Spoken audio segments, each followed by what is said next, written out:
Tu es le chemin, la vérité et la vie, Jésus, Fils de Dieu. Celui qui croit en toi a reconnu le Père.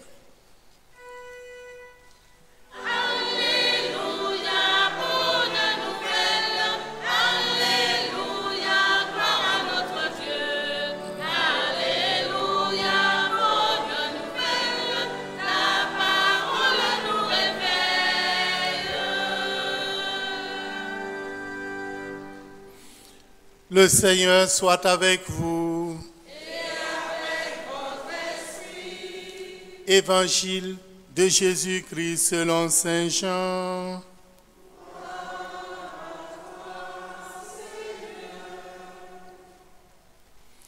À l'heure où Jésus passait de ce monde à son Père, il disait à ses disciples, « Ne soyez donc pas bouleversés. Vous croyez en Dieu, croyez aussi en moi. Dans la maison de mon Père, beaucoup peuvent trouver leur demeure. Sinon, est-ce que je vous aurais dit, je pars vous préparer une place? Quand je serai allé vous la préparer, je reviendrai vous prendre avec moi. Et là où je suis, vous y serez aussi. Pour aller où je m'en vais, vous savez le chemin. » Thomas lui dit, « Seigneur, nous ne savons même pas où tu vas. Comment pourrions-nous savoir le chemin? » Jésus lui répond, « Moi, je suis le chemin, la vérité et la vie. Personne ne va vers le Père sans passer par moi. Puisque vous me connaissez, vous connaîtrez aussi mon Père. Dès maintenant, vous le connaissez et vous l'avez vu. » Philippe lui dit, « Seigneur, montre-nous le Père, cela nous suffit. » Jésus lui répond, « Il y a si longtemps que je suis avec vous et tu ne me connais pas, Philippe. Celui qui m'a vu a vu le Père. Comment peux-tu dire, montre-nous le Père? Tu ne crois donc pas que je suis dans le Père et que le Père est en moi? Les paroles que je vous dis, je ne les dis pas de moi-même, mais c'est le Père qui demeure en moi et qui accomplit ses propres œuvres. Croyez ce que je vous dis. Je suis dans le Père et le Père est en moi. Si vous ne croyez pas ma parole, croyez au moins à cause des œuvres. Amen, amen, je vous le dis. Celui qui croit en moi accomplira les mêmes œuvres que moi.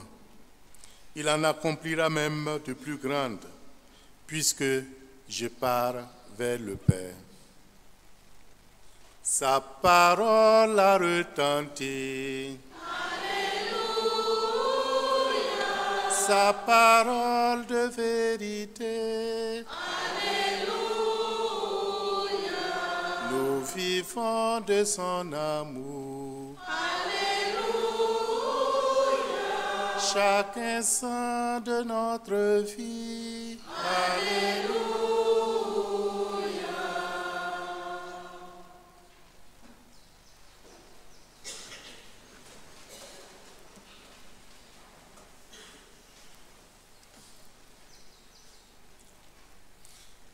Frères et sœurs, de l'évangile que nous venons d'entendre, je n'ai retenu qu'une phrase de Jésus pour notre méditation de ce matin. Je suis le chemin, la vérité et la vie. Je prendrai aussi en considération la dure épreuve qu'a connue la première communauté de Jérusalem. On raconte qu'un jour, un papy fit cette déclaration à son fils, à son petit-fils. « Mon fils, je ne sais vraiment pas quel sens peut avoir la vie. » Et le petit-fils de lui répondre, « Mais papy, c'est très simple. On va aller sur Internet le demander à Google. » Frères et sœurs, si vous consultez Google sur la vérité, la vie, le chemin, le bon chemin, il va vous annoncer des millions et des millions de réponses.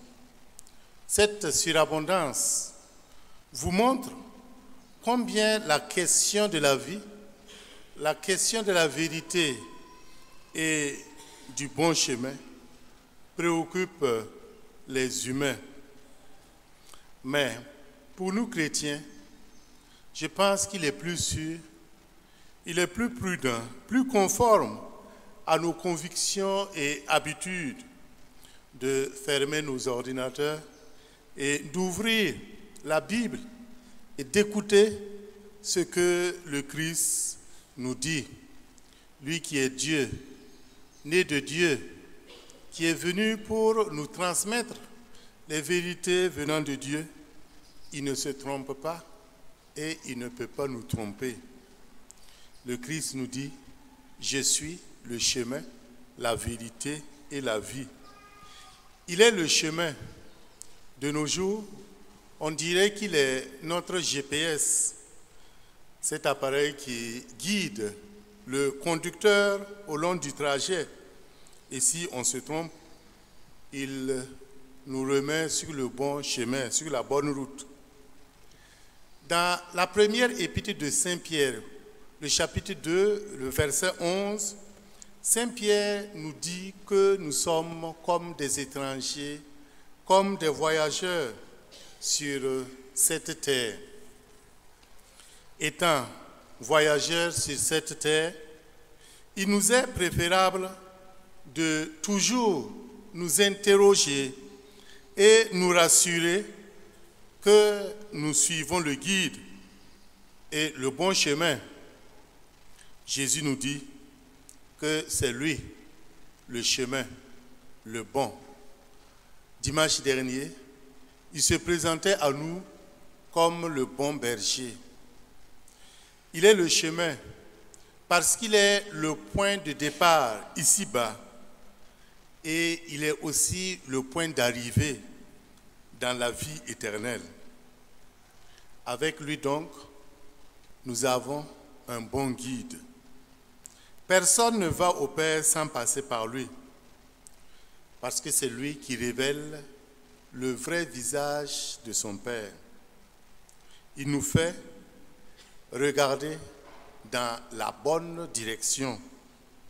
Par lui, avec lui, notre vie peut retrouver un sens, une direction, la bonne, un chemin, une voie qui va d'un point à un autre. Nous savons par expérience que dans la nuit, nous pouvons nous tromper ou même dévier. Et le Christ nous dit, qui me suit ne marche pas dans les ténèbres, il aura la lumière de la vie. Frères et sœurs, nos chemins sont donc balisés par l'évangile du Christ. Nos chemins sont balisés à condition que nous acceptions de lire, d'écouter et de mettre en pratique cette parole que le Christ est venu nous transmettre. Aux heures les plus éprouvantes et difficiles, comme dans les moments de joie, Jésus est là. Il nous guide toujours, le bon berger. C'est sa présence qui nous donne espérance. Et nous trouvons en lui force et courage pour marcher toujours à sa suite.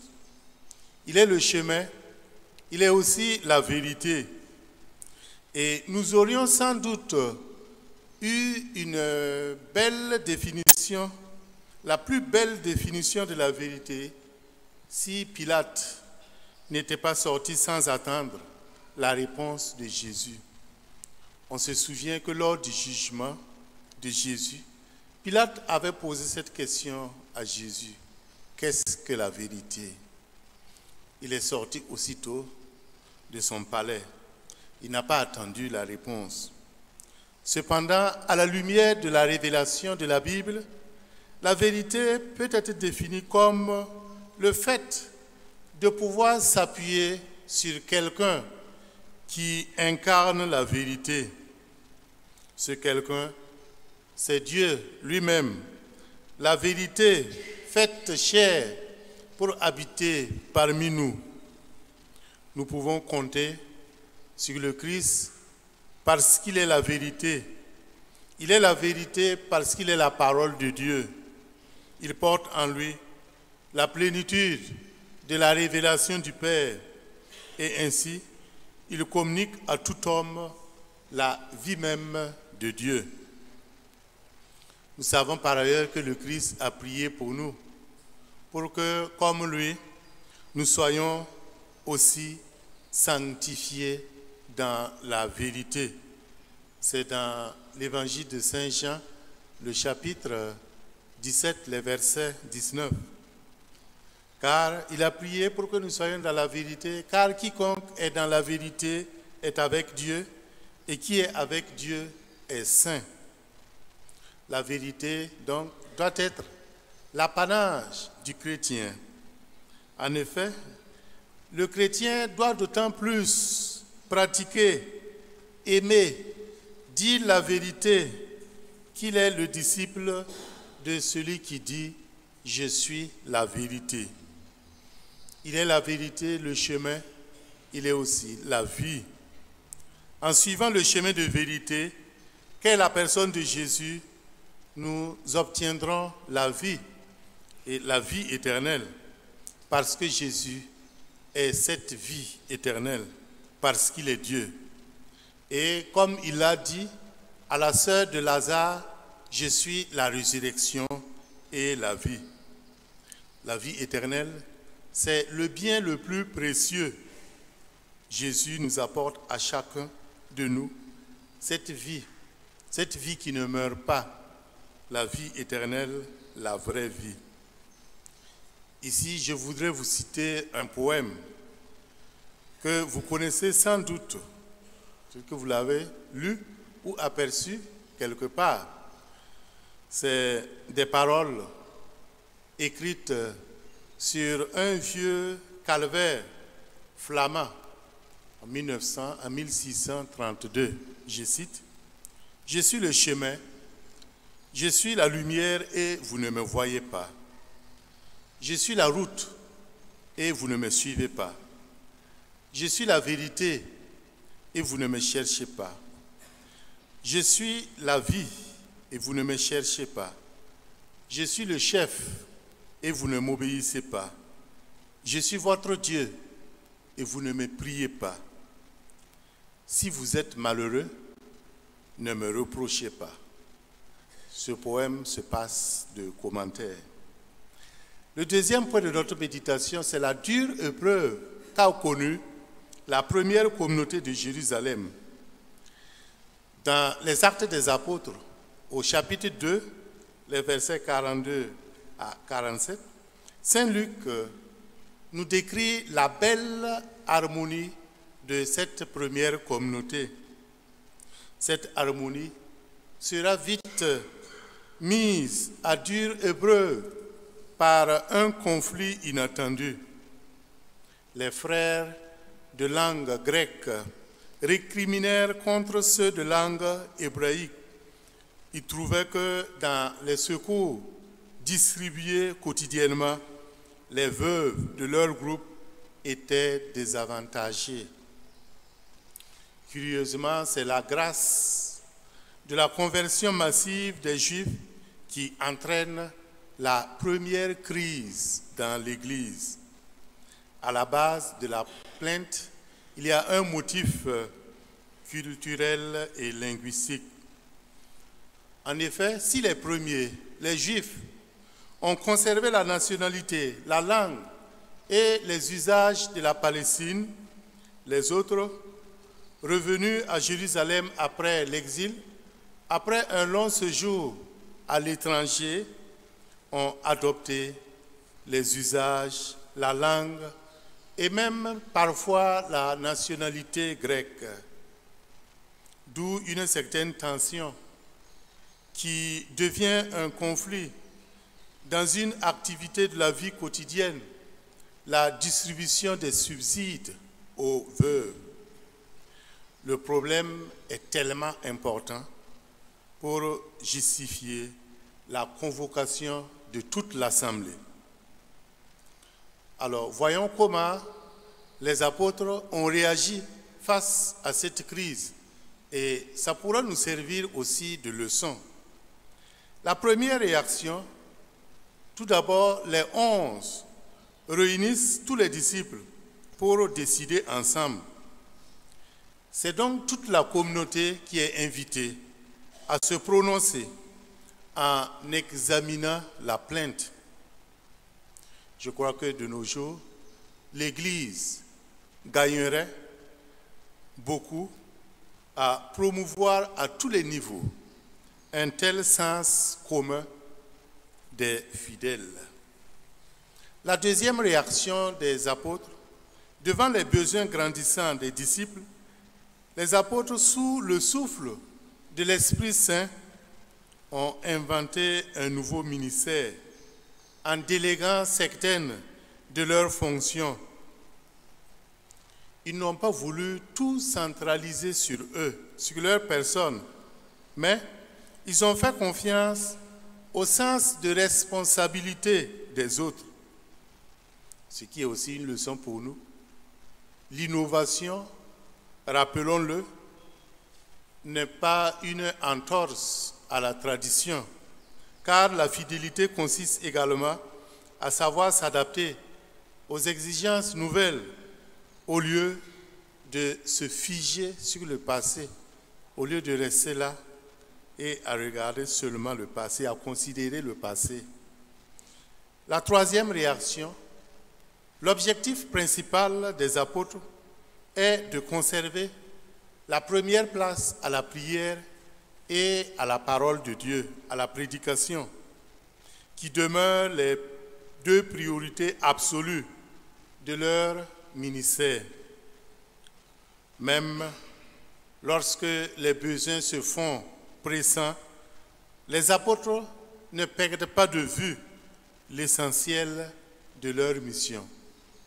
Nous aussi, dans notre vie de tous les jours, en tant que chrétiens, ne perdons jamais l'essentiel de notre mission. La quatrième réaction, enfin, ils ont institué les 7 diacres. En instituant les 7, la communauté fait confiance à l'Esprit qui sait inspirer au moment opportun les services nécessaires à la croissance de l'Église. La réaction des apôtres face à la crise de la première communauté est une grande leçon pour nous aujourd'hui. Le message essentiel à retenir est que une crise qui naît dans une famille, dans une communauté, dans une église, est toujours une chance à saisir pour des lendemains meilleurs, pour des lendemains de grâce. Alors ne l'oublions pas. Et que l'exemple de cette première communauté nous serve, nous inspire et nous permette de construire une église famille, une église où on tient compte du sens commun des fidèles. Et que le Seigneur nous écoute et qu'il nous exauce en ce 5e dimanche de Pâques. Amen.